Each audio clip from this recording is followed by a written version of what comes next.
You're watching the Stories That Scare channel. There is no turning back now.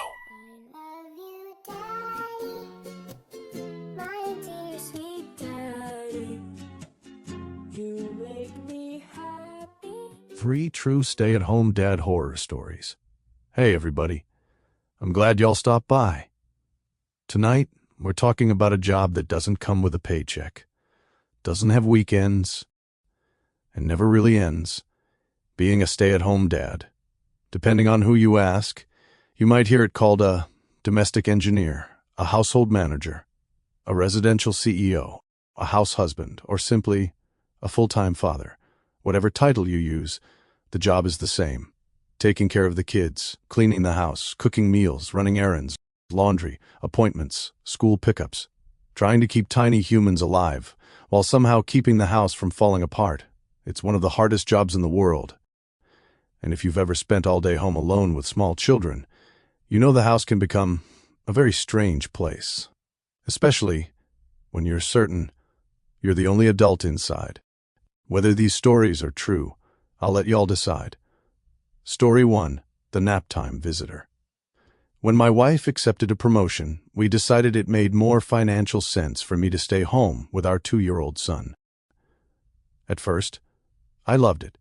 No commute, no office politics, just cartoons, snack time, trips to the park, and trying to survive the endless cycle of diapers and dirty dishes. Every afternoon, around 1 o'clock, my son took a 2-hour nap. Those 2 hours were my break. I'd straighten the living room, wash dishes, maybe sit on the couch with a cup of coffee for 15 peaceful minutes. One Tuesday, I was folding laundry upstairs when I heard it. The front door opened. I smiled. "You're home early." I called downstairs. No answer. I assumed my wife was on the phone. A moment later, I heard footsteps. Slow, steady, crossing the hardwood floor below me. I walked to the top of the stairs. "Hey?" Still nothing. The footsteps stopped. Then, silence. I walked downstairs expecting to find my wife in the kitchen. Instead, the house was empty. The front door was still locked. The deadbolt still engaged. I checked every room. Nothing. I even looked outside.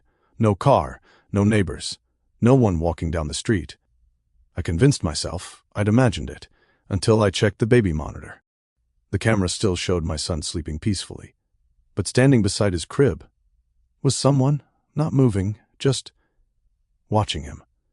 I froze. The figure wasn't moving. It stood perfectly still beside the crib.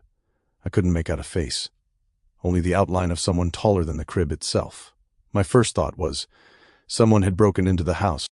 I sprinted upstairs, taking 2 steps at a time. As I rounded the corner, the nursery door was wide open. My heart nearly stopped. The room was empty. My son was still asleep, curled up with his favorite stuffed dinosaur.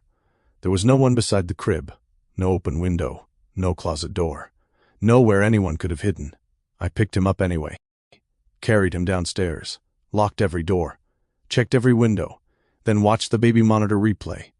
Only the figure wasn't there anymore. The recording showed nothing unusual, just my son sleeping. I convinced myself I'd been overtired. Every parent gets exhausted. Maybe I'd imagined it. Then, the next afternoon, it happened again. This time, I was in the kitchen making lunch. The baby monitor sat on the counter beside me. Out of the corner of my eye, I noticed movement. Someone walked into the nursery. Not through the door, across the room, as though they had always been there. I spun around. The monitor showed the same tall figure, standing beside the crib, its head tilted slightly, looking down at my son. I bolted upstairs. Again, the room was empty. The moment I reached the doorway, the monitor let out a burst of static. When I looked back at the screen, the figure was gone. That evening, I told my wife. She smiled sympathetically. "You've been running on 4 hours of sleep. You're probably seeing things." Maybe she was right, until the following Saturday. She was finally home. I asked her to watch the monitor while I mowed the lawn. About 20 minutes later, she came running outside barefoot, holding our son. Her face had gone completely white. Before I could ask what happened, she shoved the monitor into my hands. The screen had frozen. There, standing beside the crib, was the same figure I'd been seeing all week, only this time, my wife had seen it too. We replaced the monitor that afternoon. Brand new camera, different brand, different Wi-Fi, different app. We never saw the figure again. A few months later, we sold the old monitor at a garage sale. The man who bought it looked at the screen to make sure it powered on. Then he frowned. Huh? I asked if something was wrong. He slowly turned the monitor toward me. On the screen, standing beside his shoulder, was someone neither of us could see. Being a stay-at-home dad taught me something. Children aren't always the only ones who nap during the day. Sometimes, something else is just waiting for the house to get quiet. All right, let's move on to story number 2. This next story comes from a father who thought he had every minute of his family's routine memorized. Until one afternoon, his daughter came home from school. Twice. Story 2. She was already home. One thing you learn as a stay-at-home dad is that your life runs on a schedule. Breakfast, school drop-off, laundry, vacuum, groceries, school pickup, dinner, bath, bedtime. After a while, you stop looking at the clock because your kids become the clock. Every weekday, at exactly 3:18, my 8-year-old daughter would step off bus 42. She'd wave to the driver, walk up our driveway, throw her backpack on the kitchen floor, and immediately ask, "What's for a snack?"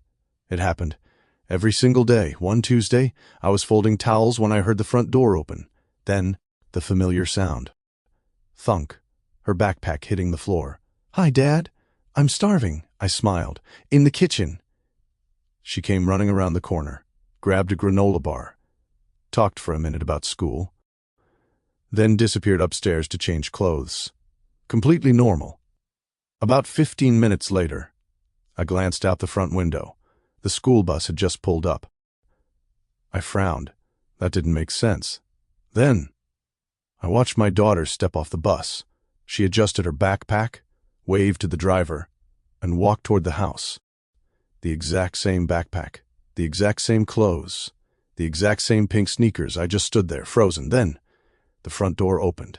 Thunk. Her backpack hit the kitchen floor. Again. "Hi, Dad. I'm starving." The exact same words, the exact same voice. I slowly turned toward the staircase. "Sweetie?" No answer. I ran upstairs. Her bedroom was empty. Bathroom? Empty. Closets? Empty. Every room upstairs? Empty. Then I heard footsteps behind me. I turned. My daughter stood at the bottom of the stairs, holding a granola bar. "Dad?" "Who are you talking to?" I looked back toward her room. Nothing. That night, I convinced myself I'd somehow mixed up the timeline. Maybe she'd never gone upstairs. Maybe I'd imagined it. The next afternoon, I waited by the front window. 3:18. The bus arrived. She got off, waved, walked toward the house. But before she reached the porch, I heard it. Thunk. Her backpack already hitting the kitchen floor. Slowly, I turned around. The backpack was lying exactly where it always landed. But the house was empty. No daughter, no footsteps, no voice, just the backpack. I walked over to it. My hands were shaking. It felt real. Heavy. Warm from the afternoon sun. Inside were her homework folder, her lunchbox, and the permission slip she'd forgotten to turn in. Then, the front door opened behind me. Thunk. Another backpack hit the floor. I spun around. My daughter stood in the doorway, looking confused. She stared at the backpack already lying there, then looked at the one hanging from her shoulder. "Dad, why do I have 2 backpacks?"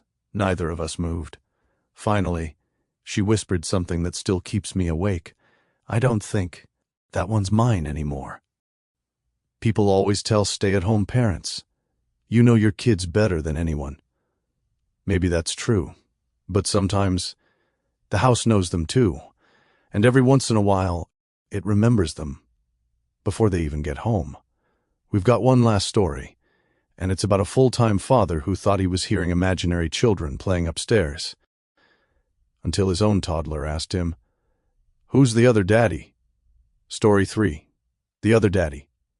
When people picture a stay-at-home dad, they imagine cartoons, building blanket forts, playing catch in the backyard, reading bedtime stories.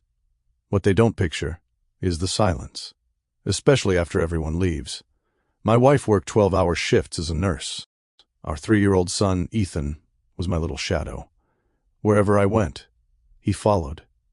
If I vacuumed, he pushed his toy vacuum. If I folded laundry, he helped.